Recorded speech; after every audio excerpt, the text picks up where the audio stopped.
Welcome to All Marine Fighter and our boxing commentary series.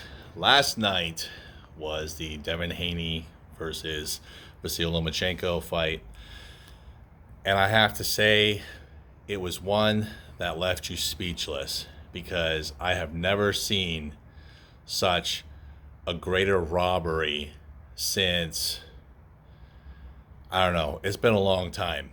It's been a really long time. I know that there's been some blatant robberies that you've gotten over in Europe. We know that, but I haven't watched a greater robbery for a very long time.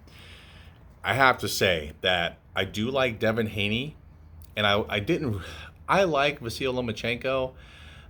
His skill and his technique are unbelievable. I just didn't really like the way he was treated so much like a diva, and he picked and chose who he wanted to fight instead of, like, he should have fought Haney a long time ago. And Haney was right to say to Lomachenko, well, I'm giving you the chance now because Lomachenko dodged him before. So I wanted Haney to win, although I'm not particularly against Lomachenko because I think with that loss he got a little humbled, and but I'm not gonna put him down because he's an unbelievable fighter. His movement, his punching at angles, his combinations are amazing, and that showed itself in the fight. Haney was awarded the decision, and that's not how the fight went. That's just not how the fight went. Let me give you an example. I had Loma winning 8 rounds to Haney's 4. Devin drew first blood with his body punching, but Loma would finish strong with his combinations. And really, that's what the tail of the fight would be. That Loma would throw 3, 4, sometimes 5 punches. 3 might make contact, but those are still scoring. They're still scoring blows. Where Haney would pop shot 1, 2 here, or maybe a shot here, maybe a shot there. But he was just every round consistently getting outscored. So, for instance, I had rounds 1 through 3 going to Loma. Round 4, I thought Haney convincingly won that. Round 5, Loma. Round 6, Haney. 7, 8 went to Loma. The combinations, as the fight progressed, he turned it up. Absolutely turned it up. 9 went to Haney. 10, 11, 10, 11 especially. Loma, just turned it up. And then the last round, I gave to Haney. I think he was able to pull that out. So I thought for sure, I'm like, wow, Haney just lost this. And he lost it because he was just not ready for the combination punching. He was probably expecting more of a 1 here, 2 there, 1, 2, maybe not a 1, 2, 3, 4, or just back and forth, a 1, 2, 1, 2, type of thing. Or Lomachenko being a left-hander, he would do 2 straight left hands in a row, and both of them will connect on Haney's face, which, by the way, was a major problem for Haney because he kept his lead hand down almost the entirety of the fight.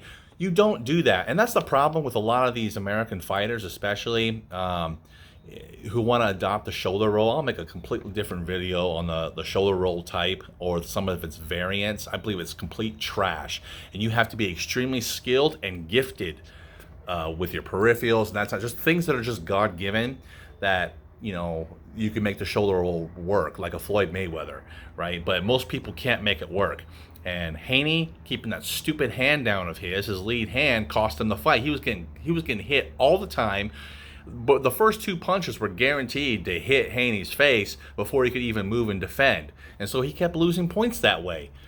So hopefully, he would learn his lesson after this fight if there was a, rematch called. But that was a plague for him. Loma throwing double and triple jabs. I have a video, a training video on that about double and triple jabs and how highly effective they are because it's not expected. People are expecting the 1 jab and then, maybe 1 a little time and then another 1, but a double jab and then a triple jab, you'd be surprised how often you could score points on that. And back when I was fighting, I was a huge advocate of double, triple jab, sometimes a quadruple as the opponent's backing away and their hands are down there, keep getting bopped in the face, But Loma was doing amazing with that. Loma was also doing creative punching with the up jabs, especially in round 11. I mean, he was snapping Haney's head back with those up jabs. It seemed to just launch his head all the way back into the locker room. There were a couple different up jabs that Loma launched that Haney's head was like, boom! It just knocked it straight back, and it was a jab, you know? It was a great punch. But once again, because Haney had his lead hand down, Haney's an orthodox or right-handed fighter, and Lomachenko is a left-handed fighter. And Loma, especially in the latter rounds, just showed how experienced he was, more than Devin Haney in round 10, 11, 12. And I remember Andre Ward saying that, people say that rounds 11 and 12 are the championship rounds, but I hold round 10 to be that also. And he has a point. I don't think there's anything wrong with that. In round 10, Lomachenko turned up the heat speed-wise, and it was really good. He finished the fight very well. The difference would be when Loma lost against Teofimo Lopez, and he just didn't punch very much. And Lopez won just based upon volume of punching. So, and I can understand that, because when you fight for so long, sometimes you get tired and you can miss a step on a fight, and sometimes you're going to catch a loss. Now, how you bounce back from that will depend upon, who you are and your drive to continue to excel. But I took notes during the fight, and I got to say that it's unmistakable. And like I said, I was pulling for Haney to win, because he's an American fighter. I like him, a young dude. I think he's doing really, really well. But I got to give it to Loma. He did outstanding, absolutely outstanding, but he got robbed. And there was one punch that Lomachenko did that I was like, oh, that's that two-time gold medal, multi-champion, winning different belts and just the years of experience that came out. There was, I think it's around 10 or 11 maybe. It might be around 11 because, it will be either 10 or 11. It might be 11 though, that Lomachenko put pressure on Haney. Haney backed up. Now, Loma took a step back, which provoked Haney to take the step forward. And what he did, as Haney was stepping forward, right when he was taking the step forward, he took a side step to the right and nailed Haney with a counter left. It was a beautiful technique, a beautiful counter shot. And I said to myself, oh, that's awesome. I just learned something new. I don't think I've ever done that particular sidestep move before. Very clever, great timing, and he nailed Haney with that shot. Ultimately, Devin Haney got the nod. Now, what happens from here is going to be very interesting, because in the post-fight conference, Lomachenko's dad, and Lomachenko he was heartbroken, and I can understand. And those of us who are fighters who ever got robbed, I'm going to do a video here pretty soon about the time that I got robbed and how heartbreaking that was in a Golden Gloves tournament. But I can only imagine for him, the dream of being undisputed and dominating the fight. In the fight, you're thinking to yourself, I've got this guy's number. He's mine. And you're winning rounds. But then when the refs or when the judge's score is called, it goes different. So Lomachenko's dad said he's going to appeal the decision.